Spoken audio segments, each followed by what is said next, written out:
Assalamualaikum warahmatullahi wabarakatuh. Nama saya Maisa Orlanusyo Kamila dengan NIM G0024167 dari kelompok A7. Baik, sekarang saya akan menjelaskan mengenai laporan anatomi pertama, yaitu pada anatomi mandibula. Oke, sebelumnya saya akan membacakan kasusnya terlebih dahulu. Jadi, Daniel adalah seorang siswa SMP. Ia sempat tertusuk paku saat bermain di lapangan dan hanya membilas dengan air mengalir.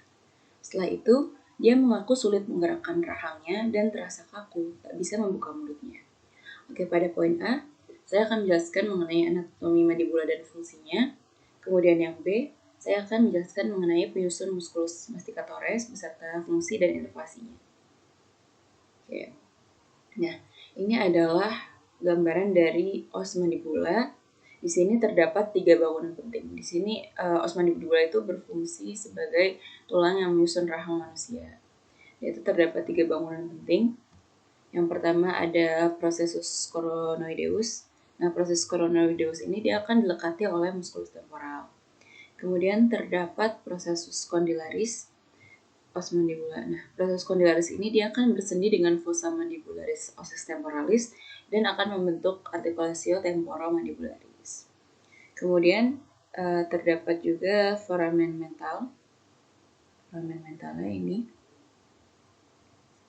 Nah, foramen mental ini dia akan dilalui oleh arteri vena dan juga nervus mentalis. Oke. Kemudian selanjutnya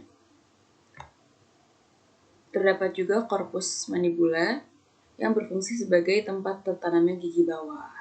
Jadi gigi bawah itu tertanam di corpus mandibula. Kemudian terdapat ramus mandibula. Ramus mandibula itu merupakan percabangan dari mandibula yang berfungsi sebagai tempat perlekatan otot masseter. Jadi otot masseter dan otot temporalis untuk fungsi pengunyahan, karena otot masseter itu yang menggerakkan untuk kita mengunyah. Kemudian terdapat angulus mandibula. Angulus itu dari kata angle, jadi dia merupakan sudut antara korpus dan juga ramus mandibula yang fungsinya sebagai tempat perlekatan otot pterygoideus medialis dan masseter dan juga ligamen stylomandibular. Kemudian terdapat pars alveolaris mandibula, yaitu berfungsi untuk mendukung dan menahan gigi bawah pada tempatnya. Kemudian ada juga tuberculum mental. Tuberculum mental ini dia tuh menjadi titik estetis. Dia akan membentuk kontur dagu. Lalu ada juga protuberantia mentalis dan juga ada linea obliqua. Nah, ini os mandibula tampak anterior. Selanjutnya ini adalah bentuk os mandibula tampak posterior di sini. Ada proses condylaris, ada kaput mandibula, ada foramennya, ini foramen mandibula. Lalu angulusnya. Ini ada lingula mandibula itu. Kemudian ada tuberositas pterygoideus. Selanjutnya ini adalah bentuk tampak lateral dari os mandibula. Selanjutnya saya akan menjelaskan mengenai musculus masticatoris. Nah, ini musculus masticatoris. Ini ada musculus temporalis.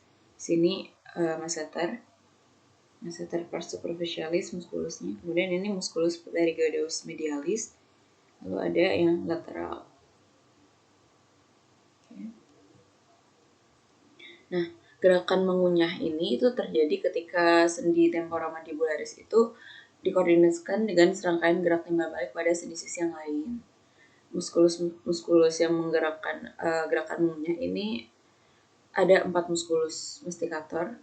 Jadi ada musculus masseter, ada musculus pterygoideus, ada musculus masseter, ada musculus temporal, kemudian ada musculus pterygoideus lateral dan juga medial.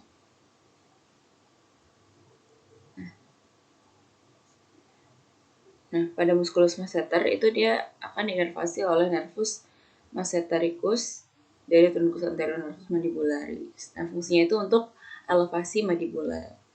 Kemudian untuk musculus temporalis, dia itu diinervasi oleh nervi temporalis profundi dari trunkus anterior nervus mandibularis.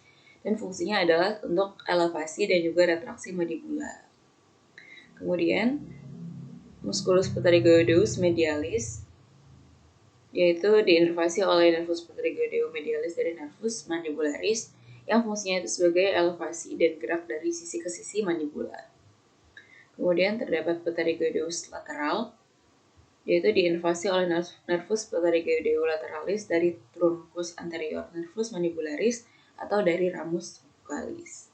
Fungsinya itu untuk protrusi dan gerak dari sisi ke sisi mandibula. Nah, itu adalah musculus masticatores dan juga inervasi serta fungsinya. Itulah penjelasan dari saya mengenai anatomi mandibula dan juga muskuli penyusun dari mandibula itu sendiri. Sekian dari saya.